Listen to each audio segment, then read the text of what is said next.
Neste vídeo eu vou contar para vocês a história de dois idosos que derrotaram cartéis mexicanos. Sim, os cartéis mais brutais. Então já sente-se, pegue uma pipoca e acompanhe a história dessas duas pessoas. Agora, se você quer ver vídeos brutais, recomendo que se torne membro do canal por R$ 4,99. Estes vídeos o YouTube não permite colocar para o público aberto, apenas para os membros. E realmente, para você assistir esses vídeos, você precisa ter muita coragem e estômago. Sem contar os outros benefícios, como prioridade para as lives, o seu comentário ser sempre respondido e patrocinar o canal. Então, se torne membro.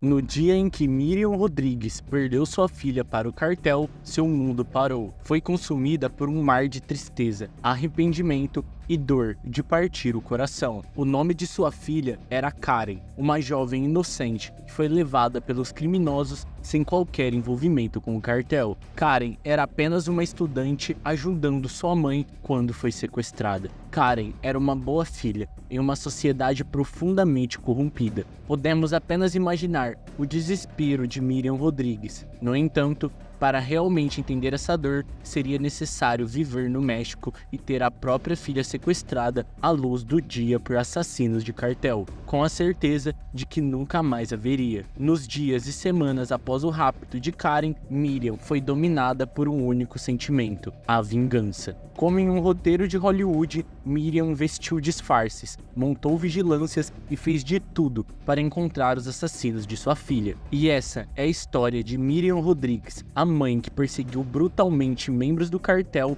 pela morte de sua filha.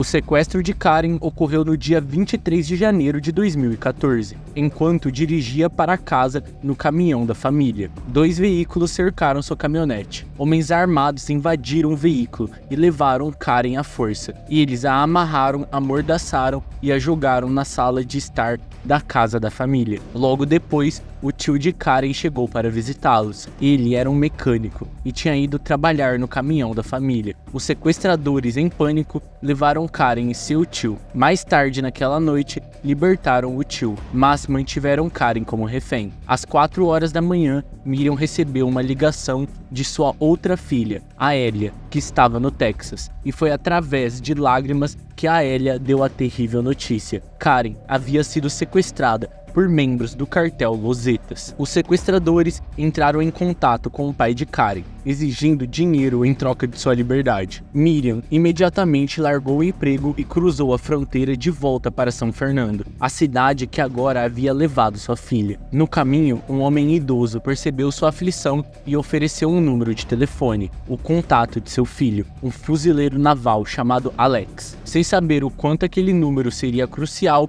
Miriam guardou o papel no bolso. A família se uniu na dor. O irmão de Karen, Luiz Hector, retornou à cidade ao saber do rapto da irmã. Naquela noite, os sequestradores ligaram novamente, permitindo que Karen falasse com sua mãe. Desesperada, Miriam ouviu sua filha implorar por ajuda, dizendo que tudo se tratava de dinheiro. Senhorita Rodrigues desenterrou as economias de sua vida com seu marido e abordou o banco para o empréstimo. Quando reuniram o dinheiro, tinha um pouco mais de $10 mil. Os sequestradores ligaram novamente, ordenando que levassem o dinheiro a um centro de saúde em São Fernando, onde alguém o coletaria e informaria o local onde encontrariam Karen. O pai de Karen teve que ir sozinho, e ele fez. Ele chegou ao ponto de entrega e encontrou um adolescente e uma caminhonete vermelha, que pegou o dinheiro e disse que Karen seria deixada em um cemitério em 20 minutos. Entretanto, a senhorita Rodrigues tinha visto o adolescente e seu caminhão vermelho partindo com o dinheiro. Ela estava observando tudo em uma distância segura, sem que seu marido soubesse. Logo após, ela e seu marido esperaram no cemitério enquanto o dia se transformava em noite. Mas ninguém apareceu. Karen estava desaparecida e o dinheiro havia sumido. 2 dias depois, Miriam Rodrigues estava dirigindo em São Fernando, quando notou o mesmo caminhão vermelho a seguindo. 2 jovens a abordaram e perguntaram se ela era a mãe de Karen. Eles marcaram um encontro em um restaurante, onde ela conheceu um jovem com um rádio portátil. Ele se chamava Verano, já que era como os colegas dele se chamavam pelo rádio. O que ele queria era previsível: mais dinheiro. A senhorita Rodrigues, desesperada, entregou mais $1.600, acreditando que sua filha estava em segurança. No entanto, Verano não cumpriu sua promessa. Quando Miriam implorou para ele que libertasse sua filha, ele mudou de tom, dizendo que não tinha mais a Karen, mas que por $22.000 adicionais poderia ajudar a encontrá-la. Contra seus instintos, Miriam enviou o dinheiro, e essa foi a última vez que ouviu falar de Verano. Após o pagamento, ele parou de atender suas ligações, mas outros começaram a ligar, exigindo mais dinheiro em troca de informações sobre Karen. Ela e sua família, em desespero, continuaram enviando dinheiro, tornando-se vítima de uma série de golpes. A família de Miriam estava em ruínas. Seu marido, Luiz, que antes era um patriarca vibrante, tornou-se recluso, uma sombra do que um dia já foi. Com o tempo, o casamento desmoronou. Miriam se separou de Luiz e foi morar com sua filha Aélia. As ligações dos supostos sequestradores continuavam, mas desta vez ela decidiu ignorá-las, já que em seu íntimo sabia que não trariam Karen de volta. Um mês após o desaparecimento da filha e 2 semanas depois do último pagamento, Miriam começou a se recompor. Ela tomou banho, se arrumou e colocou roupas bonitas. Dirigiu-se à filha Aélia, que estava na sala, e disse com uma voz firme: "Já faz 1 mês e eles não vão trazê-las de volta. Eu sei disso no meu coração. Como mãe, Aélia recordaria que não havia autopiedade, lágrimas ou dor no rosto de sua mãe. Miriam estava em plena aceitação e em um tom arrepiante declarou: "Eu vou encontrar as pessoas que fizeram isso com minha filha e vou fazê-las pagar." Se os cartéis mexicanos eram brutais, Miriam estava determinada a igualar sua brutalidade. Ela sabia que a Marinha Mexicana combatia o cartel com fogo, eliminando membros do cartel sem hesitação. Isso deu a Miriam uma nova esperança, e algum tempo depois, ela viu 2 jovens em um shopping, usando o laptop. Ela reconheceu imediatamente que o laptop era de Karen. Miriam chamou o tenente Alex, que veio com sua equipe. As jovens Jéssica e Margarita, estudantes universitárias, foram levadas pelos fuzileiros navais. Miriam tinha certeza de que elas sabiam algo sobre o destino de sua filha, e em menos de 12 horas, os fuzileiros navais extraíram todas as informações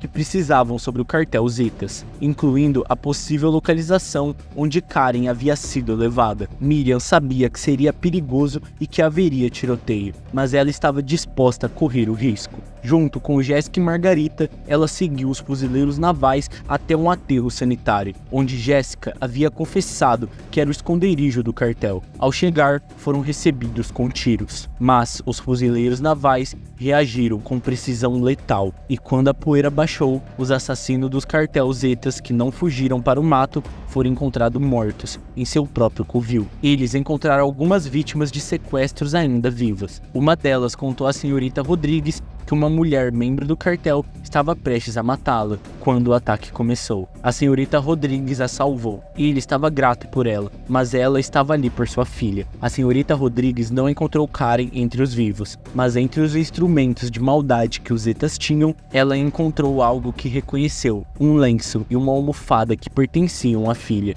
Karen já estava morta. Enquanto voltava para os fuzileiros navais, sobrecarregada por uma estranha combinação de tristeza e alívio, ela encontrou Jéssica e Margarita no meio de uma confissão. Os fuzileiros navais haviam encontrado os corpos de 3 vítimas do sexo feminino. Uma delas estava grávida, e Jéssica confessou que haviam sequestrado as 3 na rodovia e exigido resgate. Quando as famílias das vítimas não pagaram, eles a mataram. O fuzileiro naval ouviu em silêncio sua confissão, e quando terminaram, ordenaram que Jéssica ajoelhasse. Ela foi morta no local. Margarita, por outro lado, foi instruída a correr em direção a uma árvore à distância. Se conseguisse chegar àquela árvore, sua vida seria poupada. Enquanto Margarita corria, os fuzileiros navais demoraram para alinhar um tiro perfeito. A senhorita Rodrigues assistiu em silêncio. Isso deveria ter sido o fim. Ela conseguiu alguns ossos e os enviou às autoridades para identificação. Uma vez confirmado, ela poderia ter ficado satisfeita. Ela havia cobrado sua dívida do cartel, mas não havia encontrado os verdadeiros culpados pelo sequestro de sua filha. Ela não havia esquecido o nome do adolescente que a enganou, e também enganou sua filha repentinamente, enquanto ela ainda estava acreditando que Karen estava viva. Para que sua filha retornasse, ela precisava encontrar o responsável e seus cúmplices e levá-lo à justiça. Dessa vez, ela trabalharia com a polícia, não com os fuzileiros navais. No entanto, para a polícia levar ela a sério, ela precisaria fazer o trabalho sozinha. Ela precisava construir um caso que a polícia não pudesse recusar. Sua primeira parada foi o tio de seu cunhado, o mecânico, que havia sido sequestrado com Karen e liberado sem ela. Ela o interrogou até obter todos os detalhes daquele dia fatídico, até que ele se exaurisse e não tivesse mais nada a dizer. Agora era a hora de encontrar quem fez isso. Mas por onde ela começaria? Esse não é um filme. Pequenos gangsters não são particularmente inteligentes. E pior, são todos chamativos. Se você procurasse na internet implacavelmente, acabaria por encontrar uma trilha que levaria até ele. E a senhorita Rodrigues vasculhou a conta do Facebook de sua filha por incontáveis horas até encontrar o rosto dele, que vamos chamar de S. E ao lado dele, em uma foto, havia uma mulher que ela reconhecia. Essa mulher se chamava Victoria e dirigia uma loja não muito longe de sua casa. Agora que a senhorita Rodrigues tinha uma pista, começou a seguir Victoria por dias, observando sua rotina. Eventualmente, S apareceu. Descobriu-se que Victoria e S estavam em um relacionamento. A senhorita Rodrigues queria ir à polícia, mas sabia que, com as poucas provas que tinha, eles não a levariam a sério. Ela precisava saber mais sobre S, e para isso, foi ao extremo. Cortou o cabelo bem curto, tingiu de vermelho e usou um uniforme do governo de um antigo emprego. Disfarçada, ela começou a ir de porta em porta, fazendo perguntas que eventualmente a levariam a mais informações sobre S. Eventualmente ela tinha o suficiente para levar a polícia, mas o sistema policial estava podre. Muitos trabalhavam com os cartéis e ninguém a ajudaria. Finalmente ela encontrou um policial federal disposto a ajudar. Impressionado com o trabalho de detetive que ela havia feito por conta própria, ele afirmou que nunca havia visto algo com os detalhes e informações que ela coletou sozinha. Mas quando os federais emitiram um mandado de prisão, S fugiu da cidade, e a senhorita Rodrigues ficou perturbada, mas não desanimada. Ela voltou à internet procurando por outras pistas. Ela revisou cada pessoa que aparecia nas fotos de S no Facebook.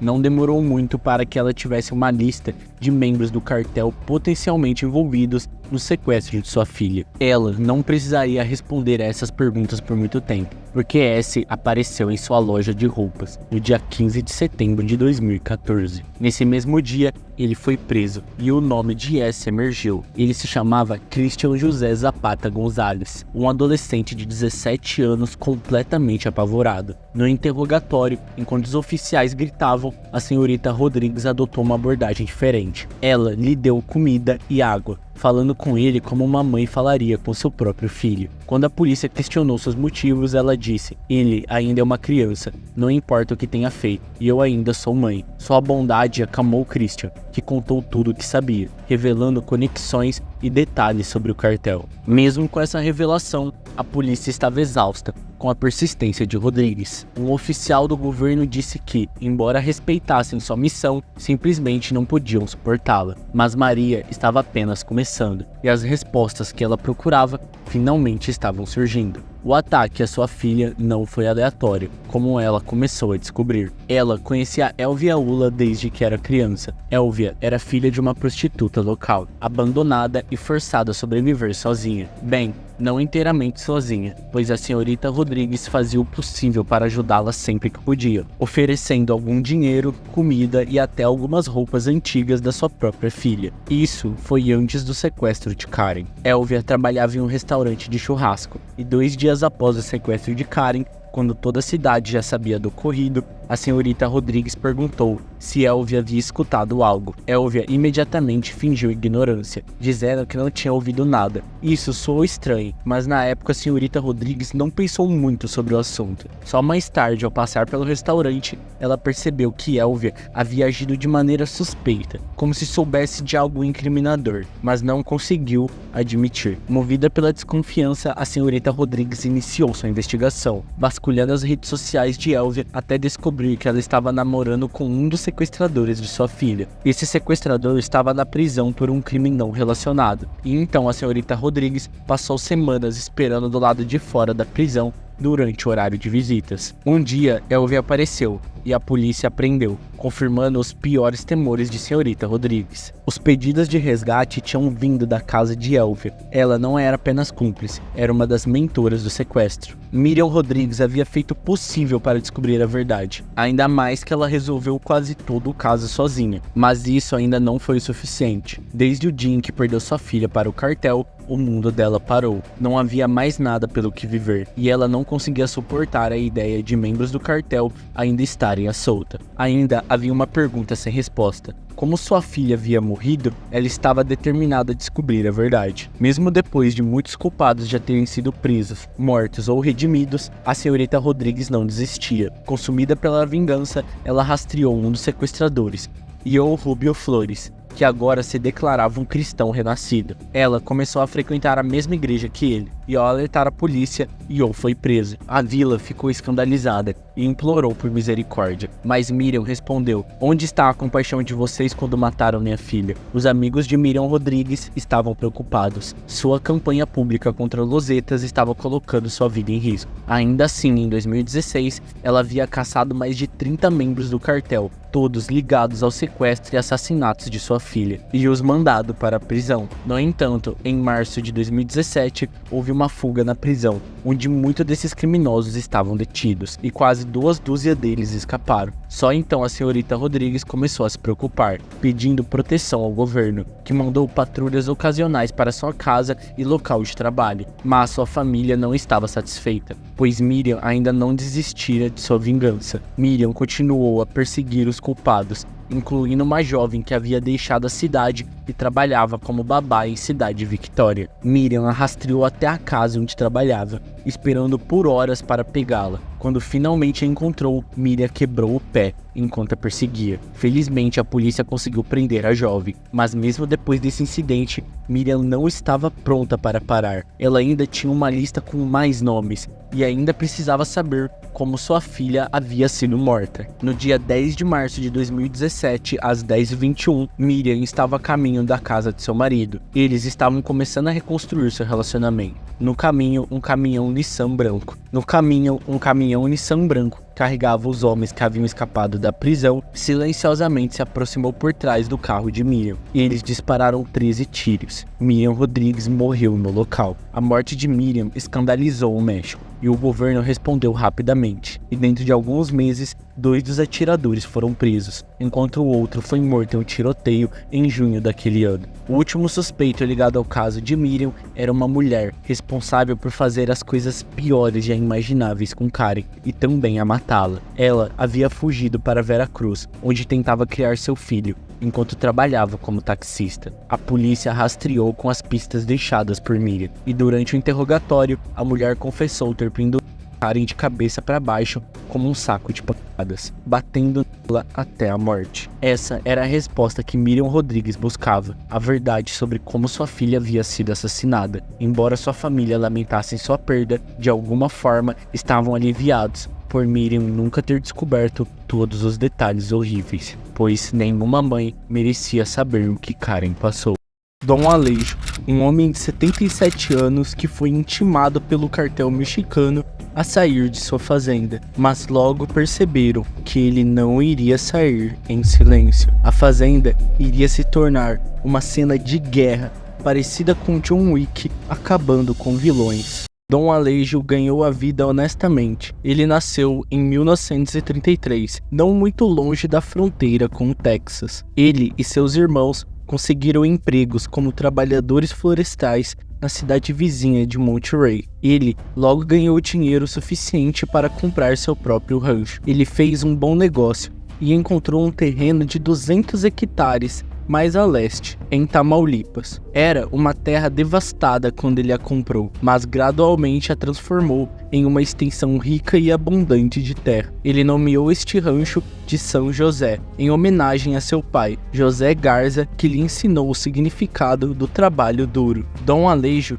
tinha um amor pela natureza e pela agricultura, mas acima de tudo, ele adorava caçar e era conhecido por sua mira incrivelmente precisa. Logo, ele começou uma família e com sua esposa Letícia teve 2 filhas, Marcela e Alejandra. Ao longo das décadas, o tráfico de drogas cresceu no México, mas nos anos 2000, uma brutal guerra de drogas estava ocorrendo entre Los Zetas e sua organização-mãe, o Cartel do Golfo. As estradas de Tamaulipas se tornaram lugares perigosos, com roubos e sequestros para resgate. E então, essas gangues de drogas começaram suas extorsões sobre os fazendeiros da comunidade local. O cartel oferecia proteção por um pagamento mensal, onde o cartel estava protegendo os fazendeiros do próprio cartel. Era uma maneira desagradável de tirar uma parte do dinheiro arduamente ganho dos fazendeiros da comunidade local, mas ocasionalmente as coisas pioravam ainda mais. O cartel às vezes simplesmente despejava os fazendeiros de suas próprias propriedades e transformava suas terras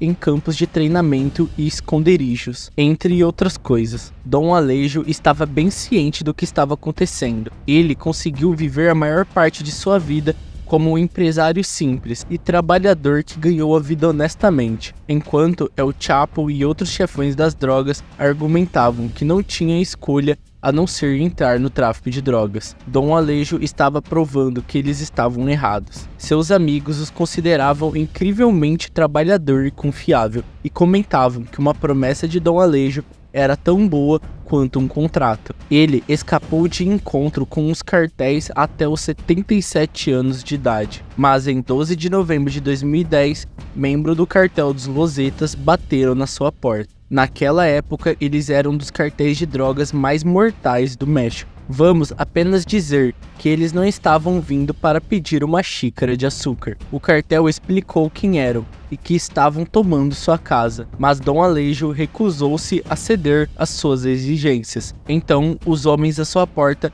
deram-lhe um ultimato. Ele tinha 24 horas para coletar todas as suas coisas e deixar a cidade para sempre. Dessa forma, ele poderia recolher muito de seus pertences preciosos e evitar qualquer repercussões violentas, mas Dom Alejo também recusou essa oferta. O cartel então propôs uma oferta menos generosa, dizendo: vamos voltar nessa noite e a propriedade vai ser nossa. Você vai ser um invasor em sua propriedade e será morto. Se ficar aqui essa noite, será decisão sua, mas de uma forma ou de outra o cartel vai voltar. Dom Alejo disse-lhes que não iria a lugar algum e que os veria mais tarde naquela noite. Como um dos amigos de Dom Alejo, Weibo, disse uma vez sobre o incidente, ele nunca teria trabalhado a vida toda para um dia deixar alguém tirar tudo dele. Isso não é da sua natureza, e Dom Alejo estava ciente de que ele simplesmente não podia ir à polícia. Em alguns aspectos, os cartéis eram a polícia e controlavam o México rural. Para dar um exemplo rápido, o filho de El Chapo, Ovidio Guzmán, foi preso em 2019, mas sob a ameaça de violência do cartel, foi repentinamente libertado. O cartel supera em muito a polícia em termos de membros, armamento e disposição para causar violência. E este não era qualquer cartel à sua porta, eram os Los Zetas. Um ano antes, Dom Alejo teria ouvido falar dessa notícia. 72 imigrantes do Equador, Guatemala e Honduras foram assassinados em Tamaulipas, no México. As vítimas foram assassinadas em uma área controlada pelos Zetas, que é um cartel muito poderoso e implacável que opera no México. Dom Alejo escolheu uma batalha que poucos sonhariam em enfrentar. O cartel o via como um velho frágil e assumiu que o trabalho daquela noite seria relativamente fácil. O que eles não sabiam é que Dom Alejo viveu a vida inteira com medo do cartel. Ele sabia que um dia eles viriam, e o cartel tinha lhe dado tempo suficiente para se preparar. Em seu porão, Dom Alejo tinha um estoque secreto de armas. Estas eram principalmente rifles de caças, como qualquer fazendeiro já teria, mas vivendo no México rural, onde o cartel literalmente poderia aparecer na sua porta, ele decidiu comprar seus rifles de caça em grande quantidade. Dom Alejo fez o oposto de chamar reforços. Ele tinha vários homens trabalhando em sua fazenda, mas não queria que ele se envolvesse neste problema. Ele disse a todos para irem para casa e terem um fim de semana antecipado. Disse-lhes para levar todos os animais e qualquer objeto de valor que tivessem da terra. Não explicou o porquê e deixou que passassem tempo com suas famílias. Se não tivesse tomado essa atitude, aquelas famílias poderiam ter suas vidas arruinadas para sempre. Joaquim Estrada, um empregado de confiança de Dom Alejo e amigo próximo, sabia que algo estava acontecendo, mas concordou em ir embora. As palavras finais de Dom Alejo para seu amigo naquela noite foram: "Vá lá ver sua família." Esperando pelo segundo chamado, o cartel disse-lhe de forma ambígua que voltariam mais tarde naquela noite. Assim que o sol se pôs, ele se preparou para o pior e assumiu que eles chegariam no escuro total, em vez de quando o anoitecer tivesse apenas começado. Mas antes do pôr do sol, Dom Alejo fez uma ligação. Ele ligou para sua esposa e acreditava que poderia ser a última vez que ouviria sua voz. "Você sabe, meu amor, eu te amo muito." "Adeus, meu amor." "Eu também, meu amor," respondeu sua esposa. "Amanhã, se Deus quiser, vamos conversar cedo." Dom Alejo não revelou o perigo em que estava, mas prometeu à esposa que ligaria para ela às 8 da manhã no dia seguinte. Com o cair da noite, ele estava agora preparado para o ataque. As horas passaram, e à medida que o relógio se aproximava do nascer do sol, ele provavelmente pensava que poderia ter sido uma ameaça vazia. Talvez o cartel pensasse que poderia assustar o velho, para simplesmente entrar em uma casa vazia pensando que ele fugiria. Mas às 4 da manhã, apenas 1 ou 2 horas antes do amanhecer, o cartel chegou e não se esgueirou até a fazenda. Começaram a buzinar, piscar luzes e disparar suas armas no ar. Eles estavam reivindicando agressivamente seu território recém-conquistado. Quando o cartel ouviu tiros vindo da casa, tiro que não eram os deles, perceberam que o velho não estava blefando quando disse que os veriam mais tarde naquela noite. Eles aprenderam da maneira mais difícil que uma promessa de Dom Alejo era tão boa quanto um contrato. Dom Alejo estava protegendo sua casa da mesma maneira que soldados medievais defendiam um castelo. Ele tapou as janelas, mas deixou aberturas para ver do lado de fora. Teria um rifle e munição em cada janela e poderiam atacá-lo de todos os lados. O cartel não percebeu que Dom Alejo era um atirador incrivelmente bom. Seus dias de caça significavam que ele tinha muita experiência. Em vez de veados ou alces, ele agora estava caçando membros de um cartel perigoso. Sua pontaria era tão precisa que estava superando os membros do cartel. Se ele tivesse escolhido uma vida de crime, poderia ter sido incrivelmente bem-sucedido, mas escolheu uma vida honesta e estava fazendo de tudo para proteger a casa e a terra em que trabalhou a vida toda. Suas táticas eram simples. Dom Alejo ia até uma janela e matava um membro do cartel com um tiro certeiro. Depois corria para outra janela e fazia o mesmo. Logo ficou evidente que Dom Alejo havia matado 4 membros do cartel antes mesmo de eles chegarem à sua casa. Em um ponto, o cartel decide recuar. Haviam perdido 4 homens, e esse trabalho claramente não era tão simples quanto parecia. Eles tinham 3 opções. A primeira era recuar completamente do rancho, desistir e perceber que não valia a pena lutar por isso. Mas, se você é um membro do cartel e precisa dizer ao líder que foi derrotado por um velho de 77 anos, está praticamente assinando sua própria sentença de morte. A segunda opção era tentar incendiar a casa e forçá-los a sair, mas o risco de incêndio era grande e não sabiam onde estavam as armas e munições restantes. A terceira opção era recuar para ver quantos homens tinham perdido, recarregar as armas e depois voltar mais preparados e com mais homens. E foi isso que fizeram. Esta é uma das partes mais trágicas da história, pois, de acordo com relatos, um dos membros do cartel ainda está vivo e sendo torturado pela dor de seu ferimento. Os outros membros do cartel decidiram apenas eliminá-lo, sentindo que não poderiam levá-lo para o hospital. e mataram seu próprio homem. Isto mostra que esses homens claramente não têm moral ou ética. Eles só veem um ao outro como armas para ganhar território. Agora eram 5 homens em comparação com os 15 ou mais que estavam presentes na primeira onda. Alguns estavam assustados, pois haviam sido testemunhas de Dom Alejo matando 4 dos homens com quem estavam lutando, mas desta vez não iriam submetê-lo. E foram até lá preparados. Levaram até granadas, que não haviam levado antes, achando que era apenas um velho em uma casa. Então, Dom Alejo fez algo que estava tentando evitar desde o início. Não se trata de chamar a polícia ou ser recatado, mas em vez disso, do que os cartéis são realmente bons. Dom Alejo conhecia todos os pontos fortes e fracos da sua casa, e sabia que se o cartel chegasse ao porão, teria problemas. As paredes finas de madeira dariam pouca proteção, e se jogassem uma granada,